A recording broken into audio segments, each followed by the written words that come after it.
Please subscribe to Facetv Africa and turn the notification on. Facetv Africa, ẹ jọ̀ọ́ ẹ subscribe hete. Face TV Muswobi. Ọba Sùláìmọ̀nì, ọba Bámbálé, Haruna, Ògúnfẹ̀rẹ̀fúnni, Ògúnfúnmilẹ́rẹ̀, ọba olórí. Bàbá Fátímà, ọba olórí olúwa tó fẹ́, owó bàbá Fàrídà, bílẹ̀ ń fọ ọba pé ọba kò ọba láṣẹ ọba.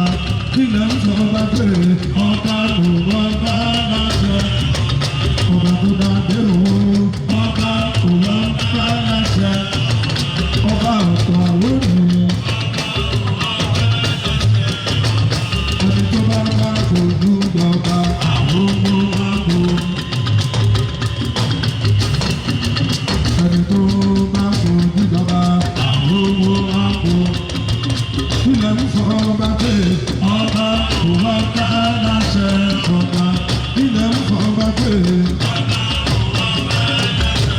gómìnà lárọ̀ tó mọ́ tó dáadọ́ náà ẹ̀ ń gbọ́dọ̀ ó.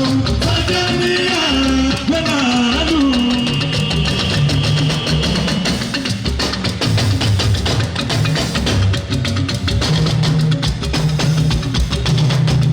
Kábíyèsí bá ń bọ́dé.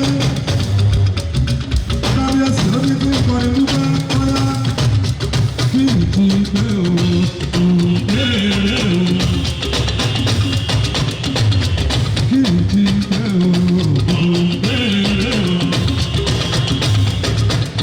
Ẹ̀kọ́ tó alága súwẹ́súwẹ́ ẹ wò wọ́n ẹ tún mọ́ wò ẹ wà wọ́n wọ́n.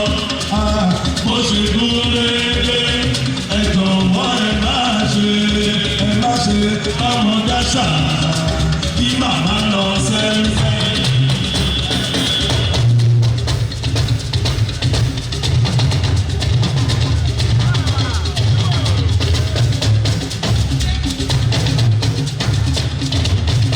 Africa, gbogbo Africa, Africa, tó bá tún wá síbẹ̀, Africa, kí lè fọ́ ọba pé ọba kò wá bá ọba kò wá bá kí lè fọ́ ọba pé àwọn tó kì í ṣe gbogbo Africa.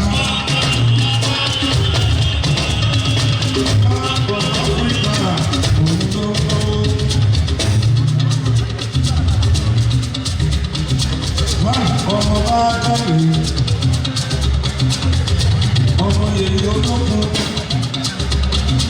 yèyé lọ́lọ́run tó pọ̀, ọmọ máa tó pọ̀ pẹ́pẹ́pẹ́. Báà ó ní kí n bá ń bọ̀ ní fún ìdè pé ọmọ máa bá ìdè. Orúkọ láti fún ọba bá tẹ́lẹ̀, olóyè pẹ́pẹ́pẹ́.